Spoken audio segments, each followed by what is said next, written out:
بسم الله الرحمن الرحيم. ألف لام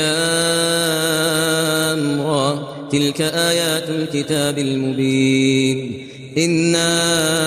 أنزلناه قرآنا عربيا لعلكم تعقلون نحن نقص عليك أحسن القصص بما أوحينا إليك هذا القرآن وإن كنت من قبله لمن الغافلين إذ قال يوسف لأبيه يا أبت إني رأيت 11 كوكبا والشمس والقمر رأيتهم لي ساجدين قال يا بني لا تقصص رؤياك على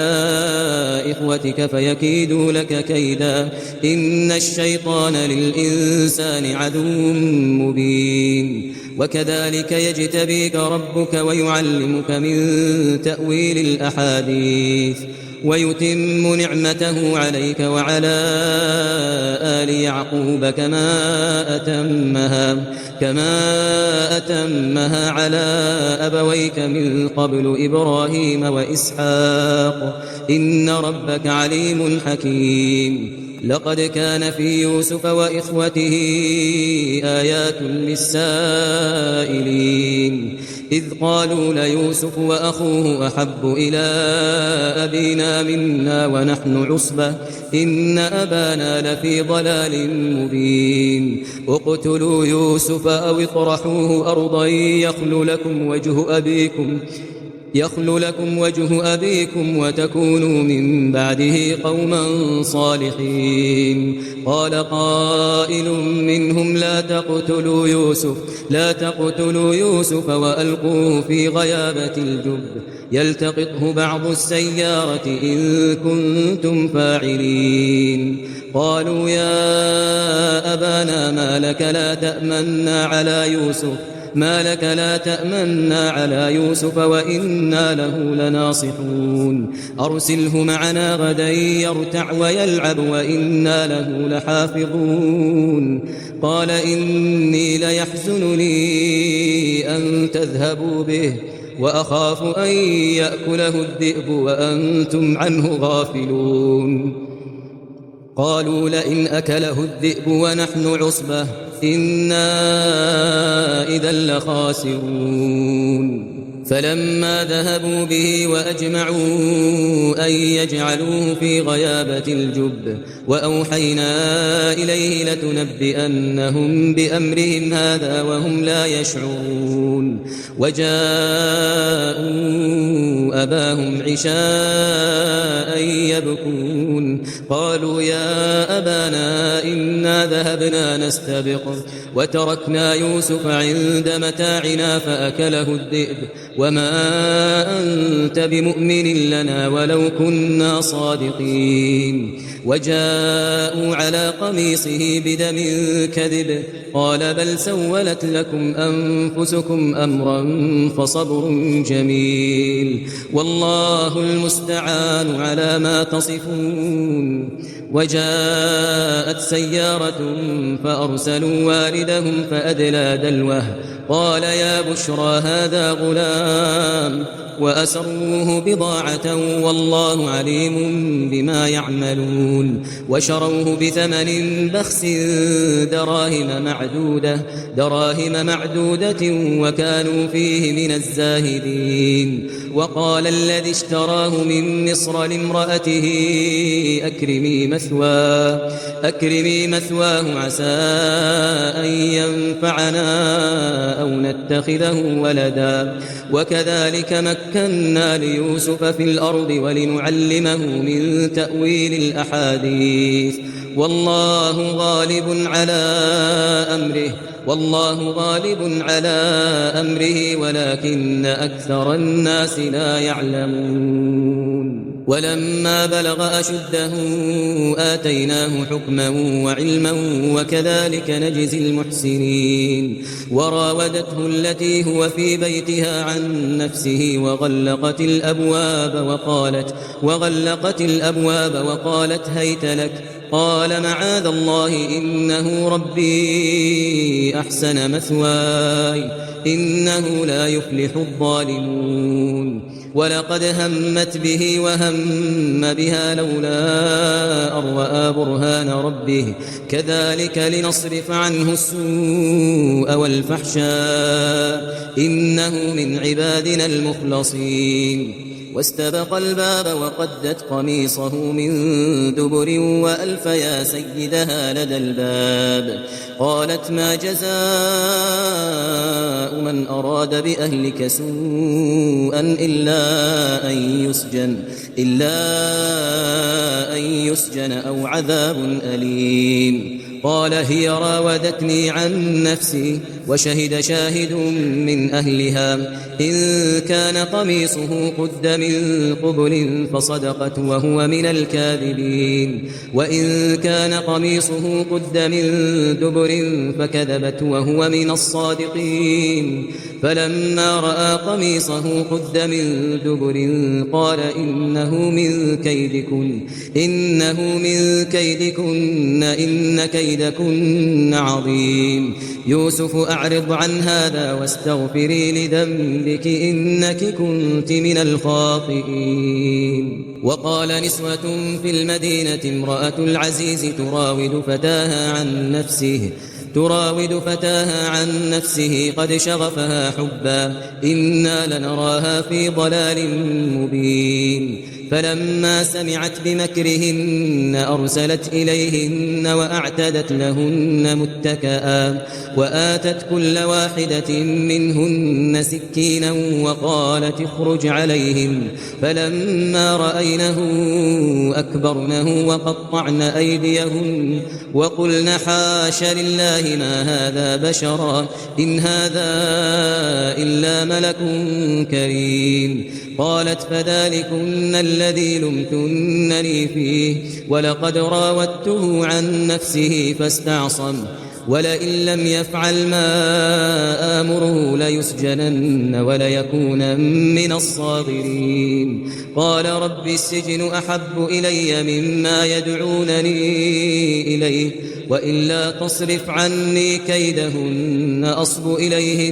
أصب إليهن وأكن من الجاهلين فاستجاب له ربه فصرف عنه كيدهن إنه هو السميع العليم ثم بدا لهم من بعد ما رأوا الآيات ليسجننه حتى حين ودخل معه السجن فتيان قال أحدهما إني أراني أعصر خمرا وقال الآخر إني أراني أحمل فوق رأسي خبزا تأكل الطير منه نبئنا بتأويله إنا نراك من المحسنين قال لا يأتيكما طعام ترزقانه إلا نبأتكما بتأويله قبل أن يأتيكما ذلكما مما علمني ربي إني تركت ملة قوم لا يؤمنون بالله وهم بالآخرة هم كافرون واتبعت ملة آبائي إبراهيم وإسحاق ويعقوب ما كان لنا أن نشرك بالله من شيء ذلك من فضل الله علينا وعلى الناس ولكن أكثر الناس لا يشكرون يا صاحبي السجن أأرباب متفرقون خير أم الله الواحد القهار ما تعبدون من دونه إلا أسماء سميتموها أنتم وآباؤكم ما أنزل الله بها من سلطان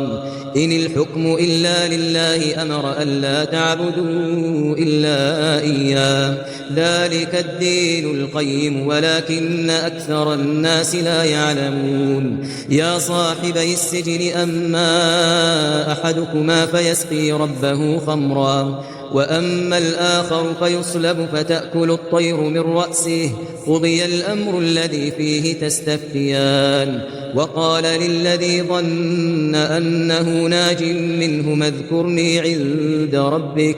فأنساه الشيطان ذكر ربه فلبث في السجن بضع سنين. وقال الملك إني أرى 7 بقرات سمان يأكلهن 7 عجاف و7 سنبلات خضر وأخر يابسات يا أيها الملأ أفتوني في رؤياي إن كنتم للرؤيا تعبرون. قالوا أضغاث أحلام وما نحن بتأويل الأحلام بعالمين. وقال الذي نجا منهما وادكر بعد أمة أنا أنبئكم بتأويله فأرسلون. يوسف أيها الصديق أفتنا في 7 بقرات سمان يأكلهن 7 عجاف و7 سنبلات خضر وأخر يابسات لعلي أرجع إلى الناس لعلهم يعلمون. قال تزرعون 7 سنين دأبا فما حصدتم فذروه في سنبله إلا قليلا مما تأكلون. ثم يأتي من بعد ذلك 7 شداد يأكلن ما قدمتم لهن إلا قليلا مما تحصنون. ثم يأتي من بعد ذلك عام فيه يغاث الناس وفيه يعصرون. وقال الملك ائتوني به فلما جاءه الرسول قال ارجع إلى ربك فاسأله ما بال النسوة اللاتي قطعن أيديهن إن ربي بكيدهن عليم. قال ما خطبكن إذ راوتن يوسف عن نفسه قلن حاش لله ما علمنا عليه من سوء. قالت امرأة العزيز الآن حصحص الحق أنا راودته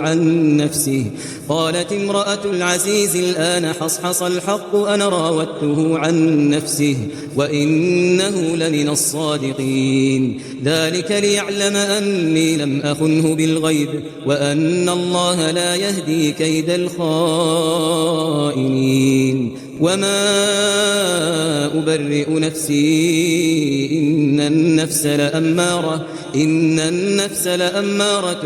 بالسوء إلا ما رحم ربي إن ربي غفور رحيم. وقال الملك ائتوني به أستخلصه لنفسي فلما كلمه قال إنك اليوم لدينا مكين أمين. قال اجعلني على خزائن الأرض إني حفيظ عليم. وكذلك مكنا ليوسف في الأرض يتبوأ منها حيث يشاء نصيب برحمتنا من نشاء ولا نضيع أجر المحسنين. ولأجر الآخرة خير للذين آمنوا وكانوا يتقون.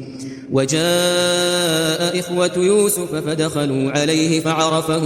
فعرفهم وهم له منكرون. ولما جهزهم بجهازهم قال ائتوني بأخ لكم من أبيكم ألا ترون أني أوفي الكيل وأنا خير المنزلين. فإن لم تأتوني به فلا كيل لكم عندي ولا تقربون. قالوا سنراود عنه أباه وإنا لفاعلون. وقال لفتيانه اجعلوا بضاعتهم في رحالهم لعلهم يعرفونها إذا انقلبوا إلى أهلهم لعلهم يرجعون. فلما رجعوا إلى أبيهم قالوا يا أبانا منع منا الكيل فأرسل معنا أخانا نكتل وإنا له لحافظون. قال هل آمنكم عليه إلا كما أمنتكم على أخيه من قبل فالله خير حافظا وهو أرحم الراحمين. ولما فتحوا متاعهم وجدوا بضاعتهم ردت إليهم قالوا يا أبانا ما نبغي هذه بضاعتنا ردت إلينا ونمير أهلنا ونحفظ أخانا ونزداد كيل بعير ذلك كيل يسير قال لن أرسله معكم حتى تؤتون موثقا من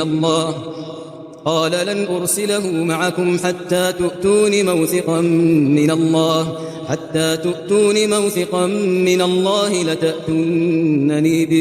لتأتونني به إلا أن يحاط بكم فلما آتوه موثقهم قال الله على ما نقول وكيل وقال يا بني لا تدخلوا من باب واحد وادخلوا من أبواب متفرقة وما أغني عنكم من الله من شيء إن الحكم إلا لله عليه توكلت وعليه فليتوكل المتوكلون ولما دخلوا من حيث أمرهم أبوهم ما كان يغني عنهم من الله من شيء إلا حاجة في نفس يعقوب قضاها وإنه لذو علم لما علمناه ولكن أكثر الناس لا يعلمون ولما دخلوا على يوسف آوى إليه أخاه قال إني أنا أخوك فلا تبتئس بما كانوا يعملون فلما جهزهم بجهازهم جعل السقاية في رحل أخيه ثم أذن مؤذن أيتها العير إنكم لسارقون قالوا وأقبلوا عليهم ماذا تفقدون قالوا نفقد صواع الملك ولمن جاء به حمل بعير وأنا به زعيم قالوا تالله لقد علمتم ما جئنا لنفسد في الأرض وما كنا سارقين قالوا فما جزاؤه إن كنتم كاذبين قالوا جزاؤه من وجد في رحله فهو جزاؤه كذلك نجزي الظالمين فبدأ بأوعيتهم قبل وعاء أخيه ثم استخرجها من وعاء أخيه كذلك كدنا ليوسف ما كان ليأخذ أخاه في دين الملك إلا أن يشاء الله نرفع درجات من نشاء وفوق كل ذي علم عليم قالوا إن يسرق فقد سرق أخ له من قبل فأسرها يوسف في نفسه ولم يبدها لهم قال أنتم شر مكانا والله أعلم بما تصفون قالوا يا أيها العزيز إن له أبا شيخا كبيرا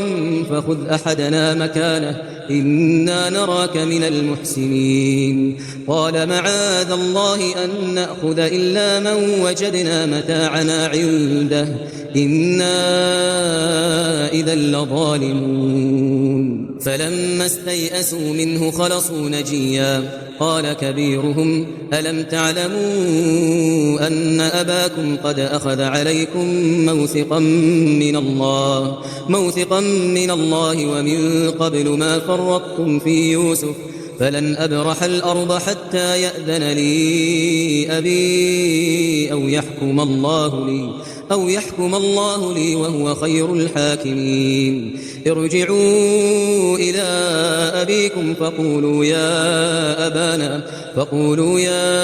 أبانا إن ابنك سرق وما شهدنا إلا بما علمنا وما كنا للغيب حافظين واسأل القرية التي كنا فيها والعير التي أقبلنا فيها وإنا لصادقون قال بل سولت لكم أنفسكم أمرا فصبر جميل عسى الله أن يأتيني بهم جميعا إنه هو العليم الحكيم وتولى عنهم وقال يا أسفا على يوسف وتولى عنهم وقال يا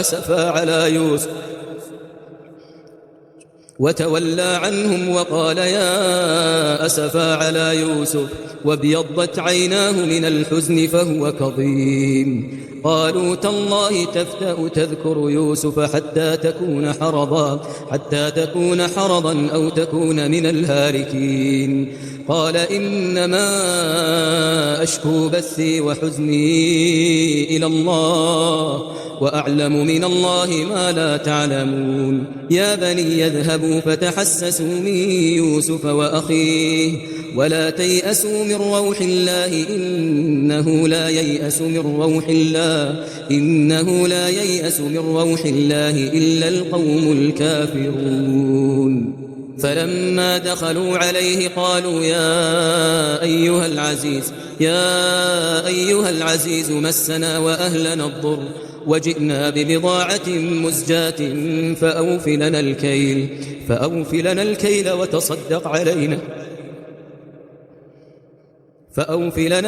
وتصدق علينا إن الله يجزي المتصدقين. قال هل علمتم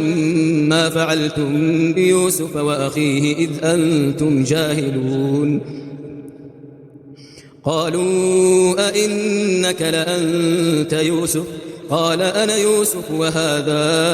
أخي قد من الله علينا إنه من يتق ويصبر فإن الله لا يضيع أجر المحسنين.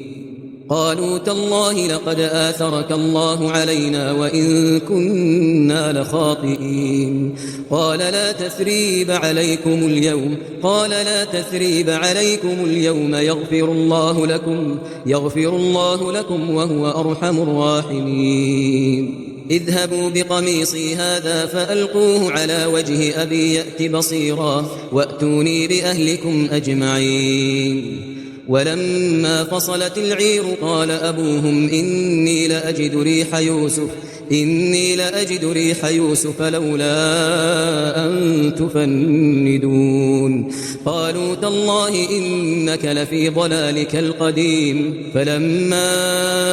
أن جاء البشير ألقاه على وجهه فارتد بصيرا قال ألم أقل لكم إني أعلم من الله ما لا تعلمون. قالوا يا أبانا استغفر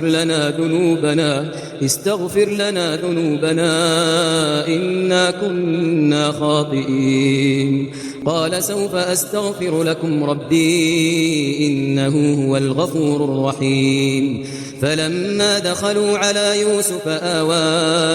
إليه أبويه وقال ادخلوا مصر إن شاء الله آمنين. ورفع أبويه على العرش وخروا له سجدا وقال يا أبت هذا تأويل رؤياي من قبل قد جعلها ربي حقا وقد أحسن بي إذ أخرجني من السجن وجاء بكم من البدو من بعد أن نزغ الشيطان بيني وبين إخوتي إن ربي لطيف لما يشاء إنه هو العليم الحكيم. رب قد آتيتني من الملك وعلمتني من تأويل الأحاديث فاطر السماوات والأرض أنت ولي في الدنيا والآخرة توفني مسلما وألحقني بالصالحين. ذلك من أنباء الغيب نوحيه إليك وما كنت لديهم إذ أجمعوا أمرهم وهم يمكرون. وما أكثر الناس ولو حرصت بمؤمنين وما تسألهم عليه من أجر إن هو إلا ذكر للعالمين. وكأي من آية في السماوات والأرض يمرون عليها وهم عنها معرضون. وما يؤمن أكثرهم بالله إلا وهم مشركون. أفأمنوا أن تأتيهم غاشية من عذاب الله أو تأتيهم الساعة بغتة وهم لا يشعرون قل هذه سبيلي أدعو إلى الله على بصيرة قل هذه سبيلي أدعو إلى الله على بصيرة أنا ومن اتبعني وسبحان الله وما أنا من المشركين وما أرسلنا من قبلك إلا رجالا نوحي إليهم من أهل القرى أفلم يسيروا في الأرض فينظروا كيف كان عاقبة الذين من قبلهم ولدار الآخرة خير للذين اتقوا أفلا تعقلون حتى إذا استيأس الرسل وظنوا أنهم قد كذبوا جاءهم نصرنا فنجي من نشاء ولا يرد بأسنا عن القوم المجرمين لقد كان في قصصهم عبرة لأولي الألباب ما كان حديثا يفترى ولكن تصديق الذي بين يديه وتفصيل كل شيء وهدى ورحمة لقوم يؤمنون